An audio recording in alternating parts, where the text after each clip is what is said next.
He proposed after I saved his life, then left me for the woman who destroyed him, and I nearly broke my leg running away. And I grew up in a place so forgotten it didn't even get a name on most maps. Just dust, rusted mailboxes, and pine trees that creaked when the wind howled hard enough to sound like sorrow.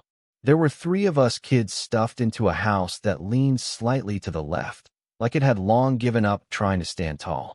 We shared everything: bed space, secondhand shoes, and a leftover jar of peanut butter scraped so clean it looked polished. School was a 40-minute ride down cracked roads and gravel scars, and no one came back to that town unless they got stuck or left something behind. I was the middle child, which meant I wasn't the first to be proud of or the last to be spoiled. I existed in the blurry space between, easy to forget, but impossible to ignore if I started crying too loud. When I was 14, we got this pen pal assignment from a private school up north, and while most of my classmates scribbled something half-hearted, I poured myself into those 2 pages like they were a lifeline. I asked about buses that didn't smell like gasoline and mold, about buildings taller than silos, about what it felt like to walk into a store and not know everyone's full name and every secret they were trying to hide. I didn't expect anyone to write back, not after hearing how city kids thought dirt under your nails meant you were slow. But a month later, a crisp envelope landed on my desk with letters so neat they looked like they'd been measured by a ruler. His name was Cashin, just Cashin, and I read that letter so many times the creases wore through the paper and the ink smudged from where my fingers kept tracing his name. That letter turned into another, and another, until it was like we were living 2 lives. One where I was still barefoot in a forgotten town, and one where someone out there actually wanted to hear what I had to say. He told me he was 2 years older, hated piano but played because his mother insisted, loved basketball even though he was all elbows, and had a golden retriever named Marbles who liked stealing his socks. I told him about our backyard that flooded every time it rained, the baby goat I was secretly raising behind the shed, and how I sometimes imagined the world outside like it was a place made of movies and postcards. By the time I hit 16, life at home had gone from poor to barely holding on. There was only enough money to send one of us to high school, and I wasn't even allowed to pick a number from the hat. No one said it out loud, but I was the one they could afford to let go. I didn't fight it. I just bit down on the pillow until the screaming in my head quieted. Then I wrote to Cashin, trying to sound casual as I told him it would probably be my last letter. I remember writing, "Guess I'll become someone's housekeeper, maybe clean for a rich family. If I'm lucky, they'll let me keep a radio." I didn't expect a miracle. Miracles weren't made for kids like me. But then, 3 weeks later, my teacher told me someone had offered to pay for my high school. No name, just a donation. I thought it was a church, maybe an angel. I didn't question it. I just packed my books and ran to school like my feet were on fire. Years later, when I was 20 and halfway through college, I asked that teacher if she ever found out who'd paid. She smiled in that quiet way teachers do when they've known the answer all along. "It was your pen pal," she said like it was no big deal. Cashin. My heart hit the floor and stayed there, like it couldn't believe what it had just heard. He hadn't written in a while, and I assumed he'd just outgrown our letters. Turns out, right around the time the letters stopped, he'd been in a wreck. A car accident on a rainy night that left him blind. His letters didn't stop because he forgot about me. They stopped because he was trapped in a room where everything had gone black. That knowledge hit me harder than any punch I'd taken in my life. He'd disappeared not because he'd moved on, but because he couldn't even find the page anymore. When I found out where he lived, an hour outside Asheville in some mansion that looked more like a museum, I didn't hesitate. I told myself I just wanted to thank him, that I owed him that much. But deep down, I knew better. I wanted to see him. I wanted to be near him. Even if he never remembered me, I wanted to help. He was a mess when I first saw him. Bitter, explosive, ripping through staff like paper, smashing glasses whenever the silence got too loud. His mother, Mira, was the kind of woman who wore silk even when she cried. But there was something brittle in her voice that made me think she was counting down the days until she could walk away too. His father? He didn't even pretend to care. He had other kids, other heirs, and Cashin's blindness had made him obsolete in a family built on appearances. So I stayed. I wasn't supposed to. I came to thank him and ended up cleaning his messes, bringing his meals, sitting with him during storms. I didn't have money, didn't have connections, but I had patience. I spoke when he was ready to listen, stayed silent when he raged, and slowly, he stopped flinching when I touched his arm. One day, during a thunderstorm so loud it shook the windows, I found him curled in a corner, shivering like a kid lost in a grocery store. I wrapped a blanket around him and hummed the lullaby my mom used to sing to my baby sister. He fell asleep with his head on my shoulder, breathing finally calm. That was the moment everything changed. After that, he stopped yelling. He started asking about the weather, about the books I liked, about my voice. He started smiling. And eventually, he started reaching out for me, not just physically, but emotionally, like he wanted to remember who I was, not just hear my footsteps. Then, one afternoon, as the sun dipped behind the trees, he asked me to marry him. He didn't see me. His eyes were still clouded. But his voice had hope, desperation, like he was terrified I'd say no. I didn't say no. I said yes. I said it because I meant it. Because in that moment, I believed we were building something real, something honest, something no one else had ever given me. And maybe that was my first mistake, believing in something I couldn't see either. The morning of his surgery, I woke up before dawn, my heart tangled somewhere between nerves and hope, thinking that maybe, just maybe, this would be the start of something real, something visible, not just felt in the dark. The old city bus took forever, its brakes screeching around every corner like it, too, was anxious for me.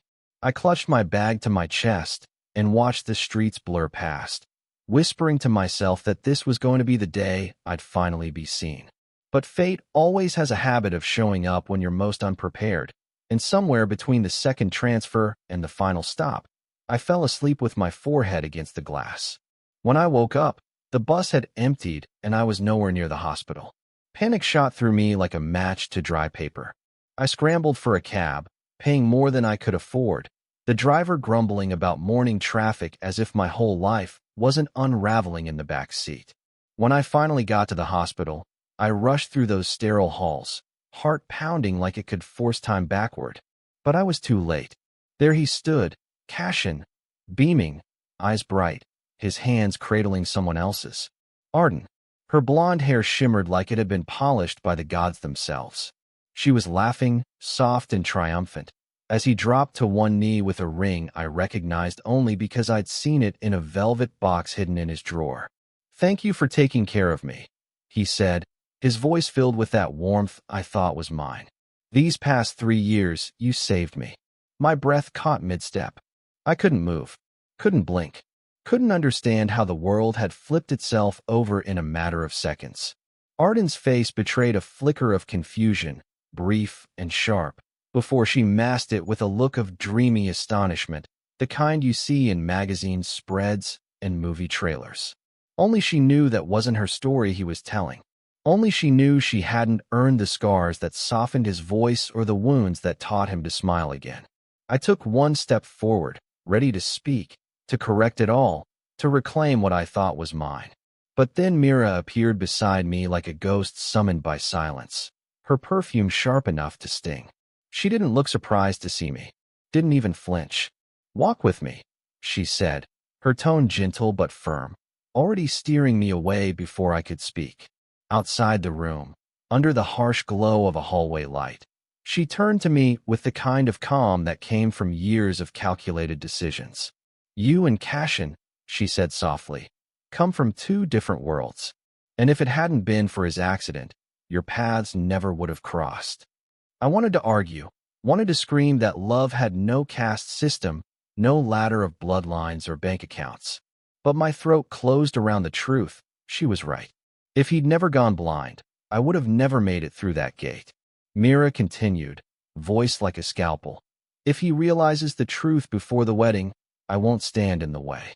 But if he doesn't," she gave a slight shrug, like that ending was already written.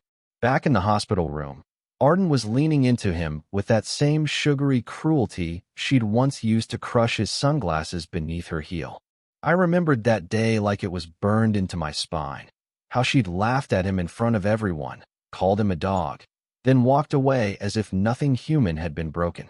And now she was here, basking in the light of a man who'd been reborn without remembering who pulled him from the ashes. "Go peel me an apple," she said to me with a smirk, like it was a game and I was the pawn who'd just lost the final round. I hesitated, hoping, begging, for some flicker of recognition in his eyes.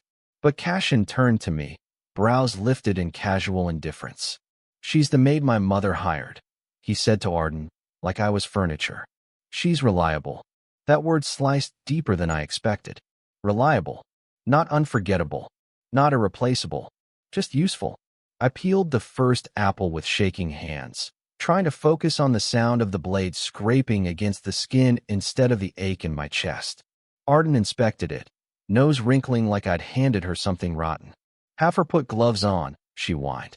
"I don't want to eat anything she's touched." Cashin didn't flinch. "Just do it properly," he said, his voice edged with annoyance. Not at her, but at me. So I did. I peeled one. Then another. Then another. Each one rejected for some trivial flaw. Too rough, too smooth, too uneven. By the time I'd worked through the entire tray, my hands were stiff and my heart had gone numb. Arden finally sighed, her voice syrupy and smug. "Forget it. I don't really want one anymore." The worst part wasn't her performance. It was that Cashin let her do it. Let her humiliate me in the same way she had humiliated him once. He didn't see it. He didn't see me. After he was discharged, everything moved fast. The wedding was planned with brutal efficiency, like a business deal more than a celebration. I knew I didn't belong there anymore, but my feet wouldn't move. I stayed until the engagement party, telling myself I just needed closure, that I needed to hear it from him, that it wasn't a mistake, that he'd chosen her with his eyes wide open. And I got that closure, just not in the way I expected. I overheard him at the party, talking to an old friend by the window. They were drinking, laughing, voices just loud enough for me to hear. "Cashin," his friend said, hesitant. "You do know it was your maid, Delilah, who cared for you, right? Not Arden. Delilah's the one who." Cashin didn't let him finish. "I know," he said smoothly, sipping from his glass. "I've always known." His friend paused, confused. "Then why?" Cashin chuckled. "You know what they say? First thing a blind man does when he gets his sight back is throw away his cane." My knees nearly gave out right there. He knew. He'd always known. And still, he chose her. Still, he let me become invisible. Still, he decided I was only valuable in the dark, a utility, something to lean on when he was broken and discard when he could stand on his own. I left without saying goodbye. Didn't take anything that wouldn't fit in a single suitcase. I handed my resignation to Mira the next morning. She looked at me the way someone looks at a painting they don't quite understand, but know they'll never see again. "Are you sure?" she asked, her voice softer than it had ever been. I nodded. "My parents want me home. They think it's time I settled down." It was a lie. My parents were gone. That house was nothing but broken boards and ghosts. But she didn't question it. She opened her drawer and handed me a check, $160,000. "A gesture," she said, "for all you've done." We both knew it wasn't gratitude. It was severance. And I took it, not because I needed the money, but because I needed to let go. Because I'd finally understood that sometimes, no matter how much light you bring into someone's life, they will still reach for the hand that once struck them, because that pain is familiar and you are not. So I got on the first train going south. I didn't know where I was headed. I didn't care. I just knew I had to leave before the ashes settled and trapped me in the ruins of someone else's dream. I didn't know where I was going when I stepped off that train into a place called Willamir, a town so small it didn't even blink when someone new showed up, just wrapped its silence around you like it had nothing to prove. The air smelled like soil after rain, the kind that seeps into your bones and makes everything feel like it could grow again. I rented a room above a closed-down bookstore where the floors creaked with every memory, and for the first time in what felt like years, no one needed me to be anything except quiet. I unpacked the suitcase I'd stuffed in a panic, folded my few clothes into drawers that didn't stick, and slept for 16 hours straight with the window cracked open to let in the wind. The days bled into each other like watercolors left out in the sun, but it wasn't painful, not at first. I got up early, walked the empty sidewalks, bought black coffee from the only diner still using a cash register older than me. Sometimes I thought about Cashin, but only in flashes, a hand reaching for mine in the dark, the feel of his breath when he whispered promises meant for someone else. I didn't cry anymore, not because I was strong, but because the grief had turned into something heavier and quieter, a stone that just sat in the middle of my chest and refused to move. It was by the lake that I met him, Jonah, with messy dark hair and a t-shirt that didn't match his plaid shorts, running laps like he was chasing something only he could see. I was standing too close to the edge, lost in thought, and he must have thought I was about to jump, because he yanked me back so hard I stumbled onto the grass. "Don't do it," he blurted, breathless, eyes wild with panic, like he'd just interrupted a tragedy. I blinked, dazed, then laughed because it was easier than explaining what grief really looks like when it's quiet and still. He turned so red I thought he might faint. "I wasn't. Sorry, I just saw you," and he trailed off, burying his face in his hands. Later, I found out he was a college student finishing up his senior year, majoring in plant science or something like that. He volunteered at the local greenhouse and claimed he only ran to clear his head, which I didn't believe for a second. He kept showing up after that, each time a little closer, a little braver, until one day he asked if he could help me repaint the bookstore sign, even though I'd never told him I was thinking about reopening it. I didn't say yes, but I didn't say no either, and somehow he ended up helping me clean the entire space out, box by box, until the dust stopped feeling like a barrier and started to feel like a beginning. I never told Jonah much. He never asked. Not at first. But he watched me like someone who'd seen loss up close and didn't need the details to understand the shape of it. We talked about books and tea and why lilies always bloomed just when you needed them to. And soon I found myself smiling at things that didn't hurt. I took out a small loan, reopened the shop as a flower store, the Violet House, and told myself that maybe it wasn't a new life, but it was mine. Jonah started working there under the excuse of internship hours, though I knew he was just checking in on me, making sure I still came up for air. Then the video came. No warning, just a message from an unknown number with a file attached. I opened it expecting spam, only to find Cashin, face thinner, eyes shadowed with exhaustion, lounging in a chair with a drink in hand, talking to one of his old friends like nothing had happened. "She's the one who left," he said, swirling his glass like the truth was something to be played with. "Why should I apologize? Maybe she's just trying to make me feel guilty. Or maybe she's dead. Either way, I'm not going looking for her." The laughter that followed was soft but sharp, and behind it, I could hear Arden's voice, light and cruel, as she slipped onto his lap like she was born to ruin things. I deleted the video without a word, but it took hours for the cold in my chest to thaw. Even if she's dead, I sat by the lake that night, the same spot where Jonah first pulled me back from the edge, and let the wind carry my silence out across the water. That version of Cashin, the one who once trembled in my arms during storms, was gone.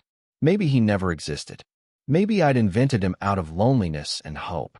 Jonah found me the next morning standing outside the shop, still holding the closed sign like I couldn't decide whether to open or disappear. He didn't say anything, just handed me a paper cup of tea and stood beside me until my hand stopped shaking. "You're not broken," he said finally. "You're just tired." I looked at him then, really looked, and saw a man who didn't need to be rescued and didn't expect me to be whole. That night, I let him hold my hand for the first time. It felt nothing like the past and everything like the present, like maybe I hadn't missed my only chance after all. We didn't label it, didn't say the words. It was fragile, something still being built, and neither of us wanted to rush it. But Jonah showed up every morning like clockwork, sweeping the shop floors, rearranging the window displays, pretending not to watch me when I tied my apron or hummed under my breath. One afternoon, I walked in to find him setting a single rose in a vase on the counter. "For the owner," he said, grinning. "She's tough to impress." I laughed, but I kept the flower. The days started feeling softer. I no longer counted time by how long it had been since Cashin's betrayal, but by how often I found myself laughing without guilt. I started baking again, just simple things, banana bread, shortbread cookies, and Jonah pretended each bite was better than the last, even when I forgot the sugar. My heart didn't ache the way it used to.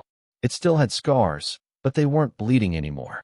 I stopped wondering whether Cashin ever thought about me, because I finally realized I wasn't a missing chapter in his story. I was the whole damn book he never bothered to read. And Jonah? He wasn't trying to rewrite my past. He was helping me plant something new, something that could grow. It was a Saturday in mid-October, the kind where the air turned sharp but not cruel yet, and I was standing beside Jonah at a crowded fairground, watching a balloon artist twist something vaguely dog-shaped for a kid who immediately dropped it in the dirt. Jonah had just disappeared into a nearby stand to grab us caramel apples, and I was smiling like someone who didn't remember what betrayal felt like maybe I'd forgotten that some wounds don't scar. They just stay open forever. That's when I saw him. Cashin, walking straight toward me with a look that didn't belong in this place. Like grief had crawled inside him and refused to let go. He looked nothing like the man who once said my name like it meant something. Unshaven, wrinkled shirt, eyes bloodshot, haunted by his own choices. For a second, I thought I was hallucinating, that my past had materialized out of guilt, just to remind me that moving on isn't the same as being free. But no, it was him. And before I could blink, he was right in front of me, reaching out with a kind of desperation that made my skin crawl. "Delilah," he breathed, like it was a prayer, like I hadn't heard him spit my name behind my back with laughter just a few months ago. I stepped back immediately, the reflex so quick it made him flinch. "Please don't," I said, my voice flat, more tired than angry. He looked shocked, like he hadn't expected me to move, like he thought time had frozen me exactly where he left me. "You look good," he said, eyes flicking to the flower pin on my coat, trying to find pieces of the girl he once knew. If he ever really knew her at all. I glanced toward the stall where Jonah was still waiting in line, his back to us, oblivious to the storm forming in front of me. "I made a mistake," Cashin whispered, his voice unraveling. "I chose wrong. I see that now. Arden was. She was never what I thought. It was always you." He sounded rehearsed, but not because he didn't mean it, because he'd probably played this moment in his head so many times it had worn itself smooth. I shook my head slowly, heart not racing, not breaking, just still. "You threw me away," I said calmly, like I was talking about the weather. "And now you're here because the one you picked dropped you first." He tried to reach for my hand, but I pulled it away, and that small movement felt like severing something that should have been gone a long time ago. "Delilah, please," he begged, and there was that note in his voice again, that tremble, that raw regret I used to dream about hearing. I used to think if he ever said the words, I'd forgive him. I'd rush into his arms. I'd pretend the pain hadn't hollowed me out for months. But I didn't feel longing anymore. I felt clarity. Jonah returned then, balancing 2 apples and a bottle of water, his expression confused when he saw us. He paused, unsure whether to come closer. Cashin stiffened, reading the moment too late. "Is that him?" he asked, bitterness creeping in now, jealousy turning the corners of his mouth sour. I didn't answer. I just walked to Jonah, took the apple from his hand, and gave him a smile that felt real. His hand brushed mine with that same steady warmth that had brought me back to life without ever needing to tear me down first. Cashin followed behind like a ghost. "So that's it. You're just done with me?" he asked, his voice louder now, drawing glances from strangers. I turned back once, just once, because I needed to say it. Not for him, but for me. "You made it easy," I said, eyes level. "You told your friend I was a Cain. You meant it. And even if you didn't, you believed it enough to say it out loud. I needed you when I was breaking, and you called me disposable." He opened his mouth to argue, but I was already walking away, my fingers tangled in Jonah's. We didn't talk about it until we got home, when I finally told Jonah the entire story, from the first letter Cashin ever sent to the last apple one peeled in silence. I expected him to be angry, maybe jealous, maybe distant now that he knew how deep I'd once fallen. But all he did was wrap his arms around me from behind and rest his chin on my shoulder. "I'm just heartbroken for you," he said, voice thick, raw. "No one should have had to survive that kind of love." I cried then, not because I was sad, but because I'd never heard anyone say that. Never heard someone mourn my pain without trying to fix it or make it about them. Jonah didn't pull me tighter or try to kiss the tears away. He just stayed there, solid and quiet, while I finally let it all go. A few days later, I pulled out the check Cashin's mother had given me, the one meant to erase 3 years of my life with a polite signature, and I brought it to the bank. I didn't cash it. I converted it into smaller bills, sealed them in a plain envelope, and wrote Cashin's name across the front. The next time he showed up outside the flower shop, standing awkwardly beneath the awning like he didn't know if he should knock, I stepped out, handed him the envelope, and didn't say a word. He opened it right there, his eyes scanning the bills, confusion flickering fast into anger. "What is this?" he asked. "Closure," I replied. "You don't owe me anything now, and I don't owe you forgiveness." That night, Jonah brought in a new shipment of daisies, and we spent the evening arranging them in vases for a wedding order. I caught him looking at me like he was memorizing my face, and when I raised an eyebrow, he blushed. "I was thinking," he murmured, fiddling with a ribbon. "Someday, I want to give you flowers for our wedding too." I didn't say anything, just leaned in and kissed him. Soft, real, alive. And that was the difference. Cashin had loved me in silence, behind curtains, when no one else could see. Jonah loved me in full view, in daylight, without shame or hesitation. Later that week, Cashin's friend called. I almost didn't answer, but something in me still wanted to know if there had ever been truth buried beneath the wreckage. "He's not okay," his friend said. "You should know, back in college, after the accident, his parents cut him off. He worked 2 jobs to pay your tuition. He never told you because he didn't want you to stay out of pity." For a moment, I couldn't breathe. My chest filled with questions, with memories that suddenly bent in a different direction. But then I looked up and saw Jonah in the kitchen, his sleeves rolled up, hands dusted with flour, humming while he tried to bake something from scratch. My answer came easy after that. "I'm sorry," I said into the phone. "But if you're calling to change my mind, you're too late." And I hung up. Because love, real love, doesn't keep score or hold things hostage. It shows up every day with empty hands and an open heart. And I wasn't going backward again. Not now. Not ever. The morning of our wedding started with chaos, laughter, and sunlight pouring through the curtains like it had been saving its warmth just for me. Jonah was already up, half-dressed and running around the house trying to coordinate music, flowers, and his tie, which he kept reading every 10 minutes because none of them felt symbolic enough for a life-changing day. I sat at the vanity in the bedroom, blinking at the reflection of a woman I barely recognized, a woman who looked rested, whole, and more alive than she ever thought she'd be again. The dress was simple, nothing extravagant, a soft cream with delicate buttons running down the back and lace that felt like memory woven into fabric. My heart beat steady for the first time in years. Just as I finished pinning the final curl in place, my phone buzzed on the windowsill. I picked it up without thinking, expecting maybe a florist update or one of Jonah's friends being lost on the way to the venue. But the voice that greeted me was one I hadn't heard in months. It was Cashin's friend again, out of breath, panicked. "Delilah," he said quickly, "please don't hang up. I wouldn't call if it wasn't serious." I froze, the fabric in my hand slipping through my fingers as I braced myself for whatever last ghost was about to rise. "He's not doing well," the voice continued. "He hasn't left his apartment in weeks. Arden's gone, the company's passed him over, and he's unraveling." I closed my eyes, waiting for the part one knew was coming, the plea wrapped in guilt.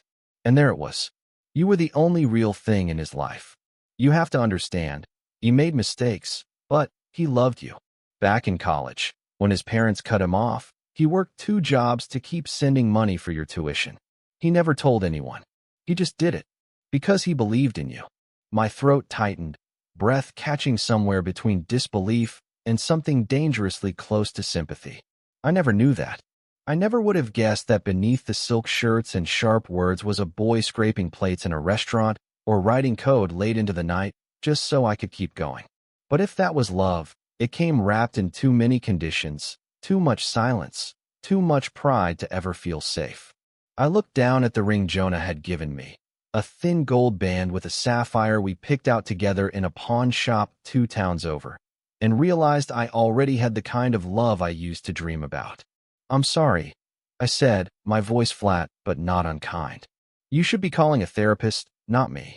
I hung up without waiting for a reply, then blocked the number. My hands were steady again. The past no longer had a claim on me. It had been repaid, every cent, every scar, every second I'd given to someone who didn't know what to do with it. I was done explaining, done waiting, done bleeding for people who only missed me when I stopped saving them. The ceremony was held behind the flower shop, beneath a canopy Jonah built with his own hands, draped in soft white linen and ivy from the greenhouse. Our friends gathered in folding chairs wrapped in ribbons, the scent of lilacs and honey drifting through the air like a promise. Jonah stood at the end of the aisle, nervously fidgeting with his cuff, his eyes locked on mine as if the moment I appeared was the only thing tethering him to the ground. And maybe it was. When I walked toward him, everything else vanished, the noise, the history, even the ache. He took my hands with a smile that said, "I'm still choosing you." And I whispered back without sound, "Me too." We didn't read vows from cards or recite the usual lines. We spoke honestly, in the way only 2 people who've survived their own hearts can. "You never asked me to be anything other than myself," I told him. And somehow, that made me want to be more. He squeezed my fingers and replied, "You turned every broken thing into something worth blooming again. And I promise I'll never take it for granted." When we kissed, the wind picked up and blew petals across the grass like confetti made by the world itself. The crowd cheered, but all I heard was the soft sound of Jonah laughing against my lips. We danced barefoot on the wooden deck, ate too much cake, and ended the night sitting on the porch steps with warm cider and a blanket draped across our shoulders. He rested his head on mine and whispered, "I still can't believe you said yes." I smiled into his shirt and said, "I'd say it again if you asked." The next morning, I opened the shop late. Jonah was still asleep, arms splayed like a child who had no idea how to contain happiness. I kissed his cheek and walked the quiet streets of Willamir, letting the cool morning light settle on my skin like a benediction. The town was waking up, windows being unlatched, dogs barking, fresh bread set out in the bakery window. Nothing dramatic, nothing monumental, but perfect in its own small way. I placed a fresh bouquet in the shop window, sunflowers, lavender, and white tulips. A sign beneath it read, "New beginnings. Come in." I wasn't sure if anyone would notice, but it didn't matter. It was more for me than for them. A quiet declaration. I am not who I was. I am not someone's aftermath. I am not waiting to be remembered. Weeks passed. Jonah and I fell into our rhythm, a life filled with slow mornings and shared glances, the kind of love that doesn't scream, it simply stays. One evening, as I closed the register and wiped the counter, he came in with dirt on his shirt and a rose behind his ear.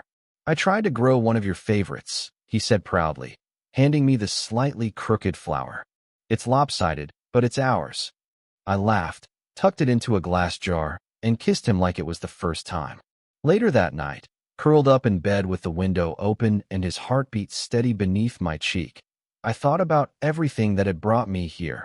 The letters, the lies, the silence, the apples, the train. None of it felt like weight anymore. It felt like the soil under my feet, the kind you need to grow something real. So this is for anyone who's ever been the king. The one leaned on, then discarded. The one who stayed too long, loved too hard, gave too much. You are not disposable. You are not invisible. You are not someone's chapter break. You are the whole story. Start writing like it.